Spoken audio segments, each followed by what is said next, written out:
Does anybody love good food? I do. That's why I'm talking about it tonight.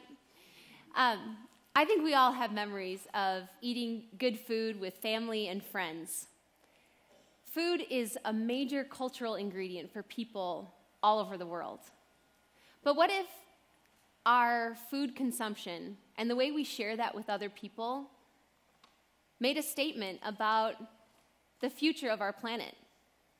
I think it does, which is why I want to talk about organic food. I'm glad he had an organic banana. We'll mention that later. The organic food movement is a movement for tomorrow, but it's something we can get involved in today. It is innovative, and we need to make that change in our food system.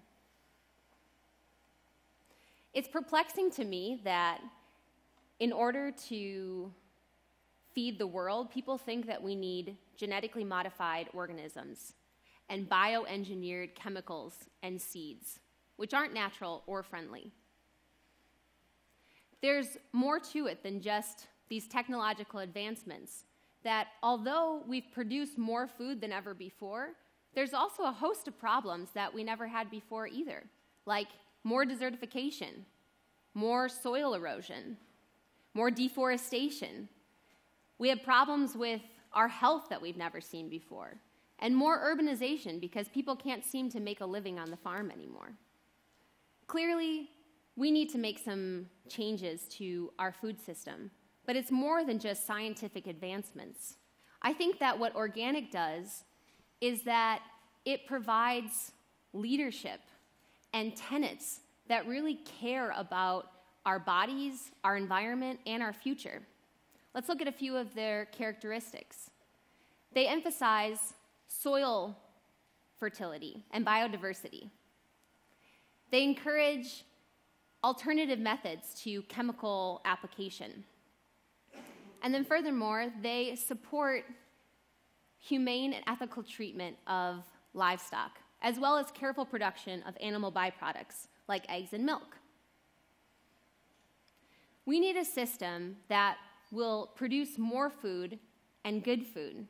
And I think if we continue to ameliorate the shortcomings we see in the organic food industry, that it will eventually become the system we need to sustain us for generations to come. One example I love sharing that I think really encapsulates the organic food movement is a small nonprofit in Senegal, West Africa. It's called the Beersheba Project. And what I love about this project is that it really brought organic food alive for me, because I saw that you don't need a lot of expensive chemical inputs to grow food.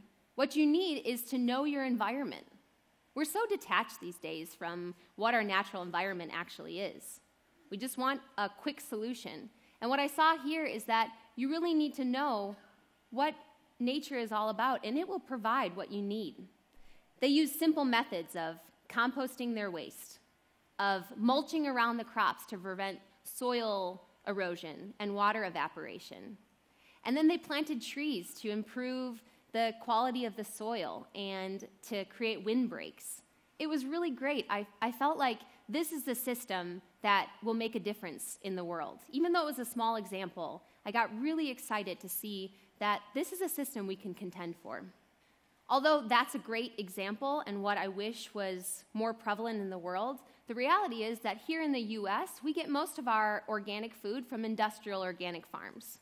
This is one brand you might have seen at Jewel Osco, O Organics, and it's an example of a lot of the farms we see in California, Mexico, Central and South America, where they really follow the conventional methods of farming, although they adhere to the USDA standards for production.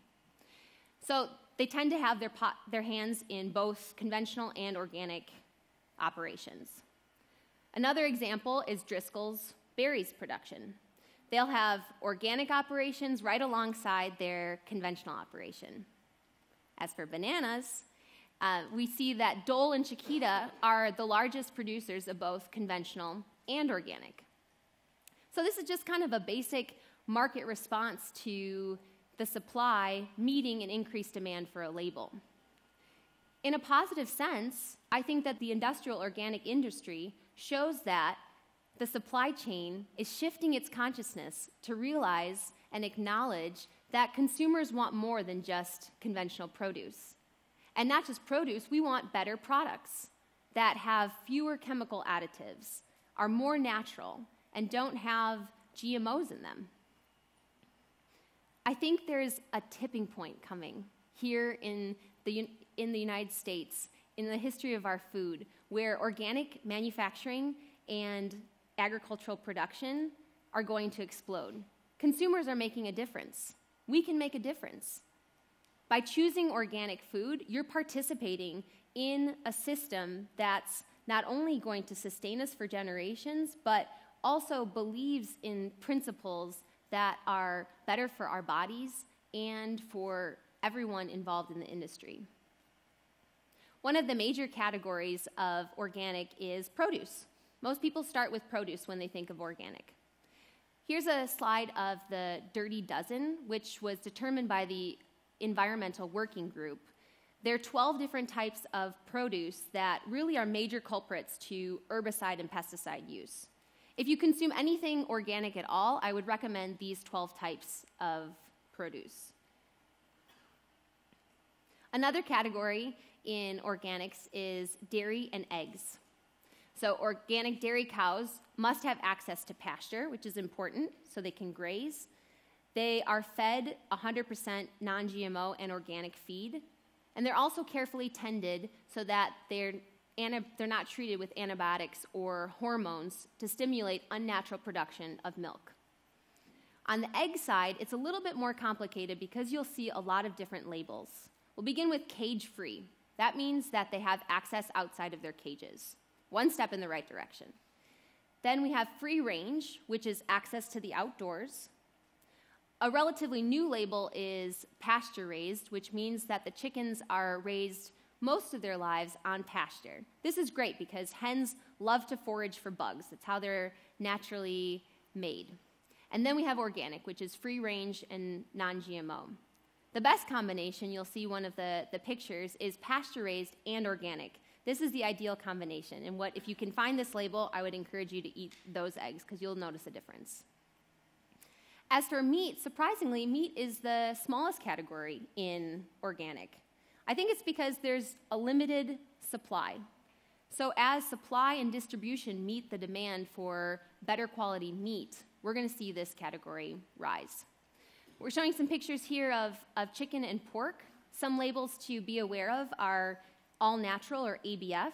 This refers to antibiotic and hormone-free, again referencing their medical treatment and their growth progression, so a more natural progression as opposed to growth hormones. Then we have non-GMO. There's a third-party organization called the Non-GMO Project, and they verify that in the raising of these animals, they only ate 100% non-GMO feed.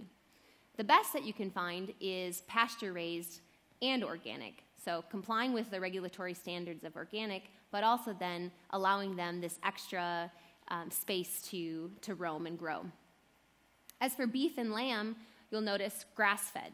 Grass-fed is a really great label to watch for because sheep and cows are ruminants, meaning they don't like corn and soybeans, which are the main components of most organic and conventional feed. So grass-fed really refers to a better environmentally sound system for animals. On top of that, if you can put organic, then you have that regulatory standard. Lastly, I want to reference just a few labels that you might see in the grocery store that show us that, in general, the food industry is changing. Not only organic is changing the industry, but these labels and consumers are demanding better products. We want to know what we're eating. We're not content to just consume whatever anymore. Gluten-free is a really popular label I'm sure you've all heard of. More and more people are noticing that they're intolerant of the proteins found in grains such as wheat and rye. So this category is rising really quickly. Just be aware that there are a lot of sugars sometimes added to these products, so read the labels. Just because it says gluten-free doesn't mean it's awesome for your health. Then we have paleo, which refers to a special kind of diet that's high protein, grain-free and sugar-free. This is very innovative, and we're seeing a lot of increase in this product. And then lastly, vegan. So this is a popular diet that's been around for a while, but we're seeing more and more products in the grocery store for vegan, which means it's just entirely plant-based with no animal byproducts.